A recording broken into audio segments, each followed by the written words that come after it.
Hello, class. Hope you had a good Easter. It was surely a strange one.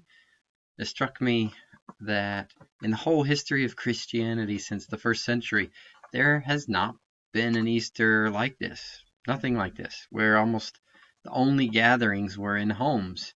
You really have to go all the way back to get to a time like that or a situation like that. All around the world, the Christians we were trapped in our homes.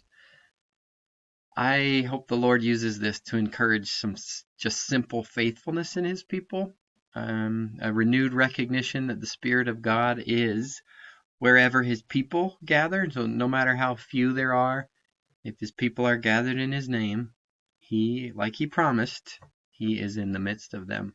So I hope you experience that. Now, we have moved to the last of our texts, which I'm pleased to have had a hand in. I think that you'll find it brings together many of the themes and the issues we've touched on. The story is entirely true, although by the time you get to the last page, you may realize that it's not done. This story of Sweetie Kanana is ongoing. The story also brings in the very contemporary problem of Muslim-Christian relations, which we haven't spent much time on. We've touched on a little. And I remember recalling there that academics like to pontificate about constructive dialogue.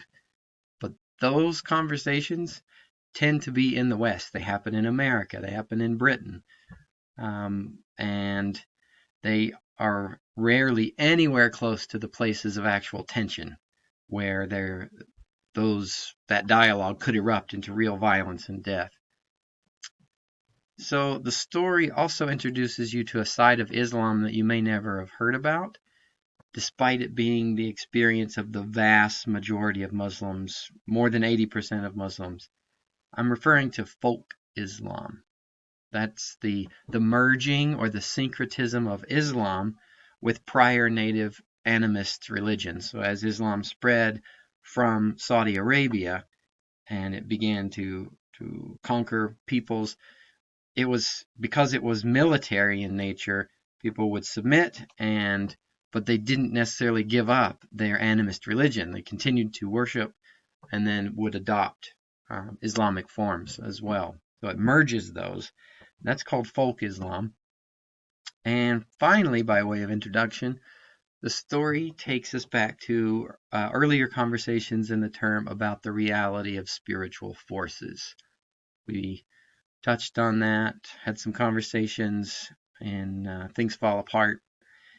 And we return not in fiction, but this is a thoroughly true story. Takes us right into what seems like the world of the New Testament. And we can be surprised that this is our world today. We insulate ourselves from it here in America, but it's just as our Easter situation is shared by the rest of the world, the spiritual forces there are also spiritual forces here. So the events all take place in Rwanda, which is a tiny country the size of Maryland, or something like from Ontario to Mountain Home. It's small, but it's also the most densely populated country in Africa. And that competition for land has contributed to their tensions and what erupted in violence in 1994. As you have read, if you read the prologue and through chapter 3, Rwanda was subject to intense manipulation by European colonists, principally the Belgians, but the French and the English as well. And those scars continue to impact the society and continue to inform how they make decisions, how they see themselves with regard to the rest of the world, but also impacts the church because all of the larger churches there, the denominations, came from that first wave of colonialists, the missionaries along with the colonists. And there are many also African independent churches in Rwanda. They They tend to go by the name Pentecostal, but they are that African independent church that emerged from the East African revival and after. Yes, many more continue to pop up. So, as you respond to the discussion prompts, as we read this text, feel free to pose questions for me.